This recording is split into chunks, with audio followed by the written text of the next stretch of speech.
Caríssimos, Alearte, Academia de Letras, Artes e Saberes, tem a honra e o prazer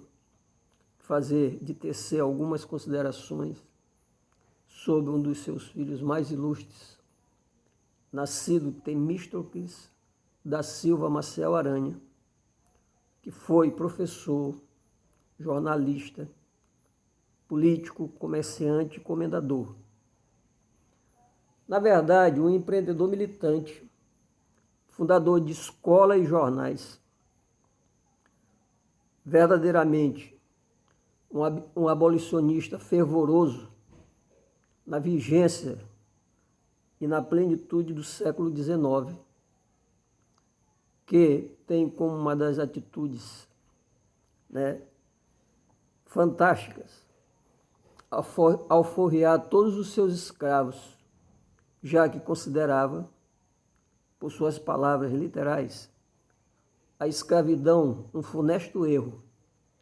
uma planta venenosa que cresceu na pátria, uma mancha no pavilhão nacional.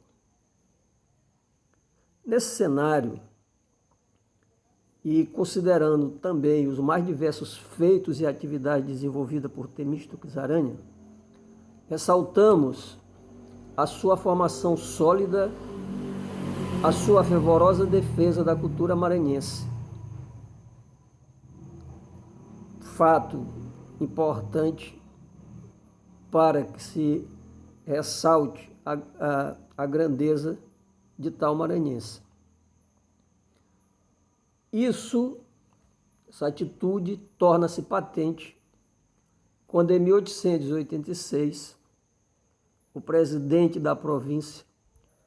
João Capistrano Bandeira de Melo, vai designá-lo, junto com o inspetor de instrução pública, o engenheiro Antônio Brandão, para providenciarem a guarda e um local adequado para abrigar os livros, já que a Biblioteca Pública Provincial, criada na sessão de 8 de julho de 1826 da Assembleia Legislativa, e depois tal biblioteca passa a ser denominada Biblioteca Pública do Maranhão, começa a entrar em colapso. E com isso vamos encontrar apenas um amontoado e desmantelado acervo, jogado num quarto escuro no convento do Carmo. Isso acontece principalmente em razão da biblioteca ter perdido a proteção de Antônio Henrique e Antônio Rego. Essa situação torna-se desesperadora, ainda mais se considerarmos que a biblioteca foi um instrumento fundamental para a disseminação cultural do Maranhão no século XIX, contribuindo dessa forma fortemente com a formação da intelectualidade maranhense e com a constituição do campo educacional, já que a biblioteca se tornou em um ambiente adequado e propício a fomentar perspectivas e ideias consistentes que vão servir para o aparecimento da Oficina dos Novos, a Sociedade Cívica das Datas Nacionais, a Academia Maranhense de Letras, vários jornais, revistas e tantas outras variáveis que nós vamos considerar e que permitem que São Luís seja denominada a Atenas brasileira. Essa situação grave, preocupante, leva Temístocles Aranha a sugerir ao presidente da província que faça uma visita ao local, pretendendo com isso sensibilizá-lo da situação caótica em que o acervo se encontrava. No entanto, para sua total decepção, não consegue tal intento. E diante da inexistência de verbas e da impossibilidade da aquisição de um local próprio para a instalação de uma biblioteca decente, de uma nova biblioteca,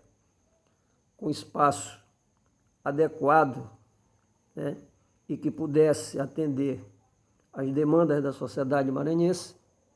ou melhor, do estado do Maranhão, só lhe resta apelar para que tal acervo, que nessa época já contava com 3.812 volumes, devia ser entregue à inspetoria da instrução pública, mas isso não acontece, o que vai permitir ainda mais o esfacelamento da referida biblioteca, que só voltará a se fazer presente lá com o advento da República, agora denominada de Biblioteca Pública Estadual. Essa preocupação do Temístocles Aranha,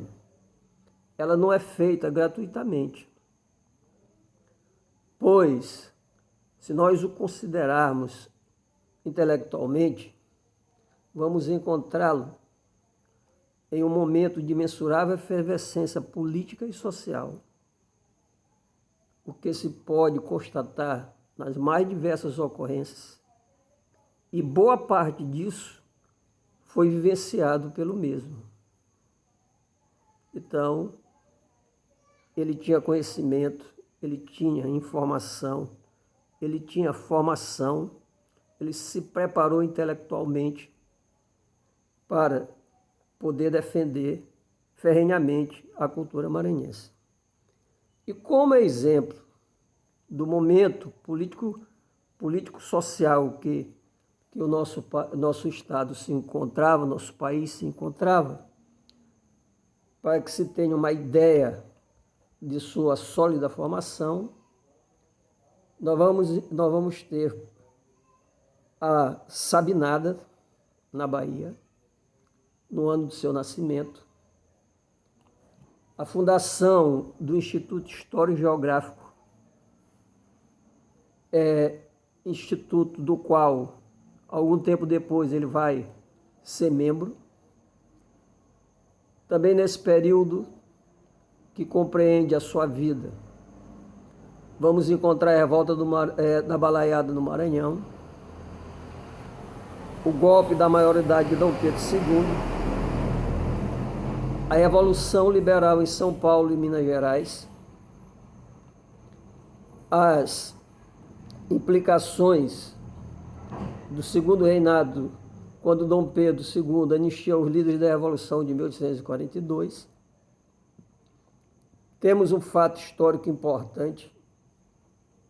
que é a invenção do telégrafo elétrico por Morse. Vamos ter em Pernambuco a Rebelião Praieira. Iremos encontrar a publicação do Manifesto Comunista, a Lei Eusébio de Queiroz, extinguindo o tráfico negreiro, o apogeu do Império no Brasil, a criação da província do Amazonas, a inauguração da linha de vapores do Rio de Janeiro para a Europa, inauguração das primeiras linhas telegráficas do Brasil, a inauguração da primeira estrada de ferro do Brasil, início da carreira literária de Machado de Assis. Nós vamos encontrar na cultura literária a publicação de Madame Bovary por Gustave Flaubert. O ataque incendiário da polícia causando a morte de 129 operários americanos na fábrica Cotton, em Nova York, em 8 de março, data em que é instituído o Dia Internacional da Mulher. Nós vamos ter na ciência Charles Darwin, com a evolução das espécies. Brasil e Inglaterra rompem as suas relações diplomáticas. Paraguai declara guerra ao Brasil. com a invasão de Mato Grosso por Solano Lopes, a ocorrência da Guerra de Secessão nos Estados Unidos, o rompimento das relações entre Brasil e Inglaterra na famosa questão Christie, a Guerra do Paraguai, Guerra do Uruguai, inauguração da Estrada de Ferro Santos-Jundiaí, publicação de O Capital de Karl Marx, inauguração do Canal Suez, lançamento da campanha republicana no Rio de Janeiro, intelectuais portugueses debatem as ideias antiburguesas e antirromânticas, a lei do ventre livre, declarando libertos os filhos de escravos nascidos a partir dessa data,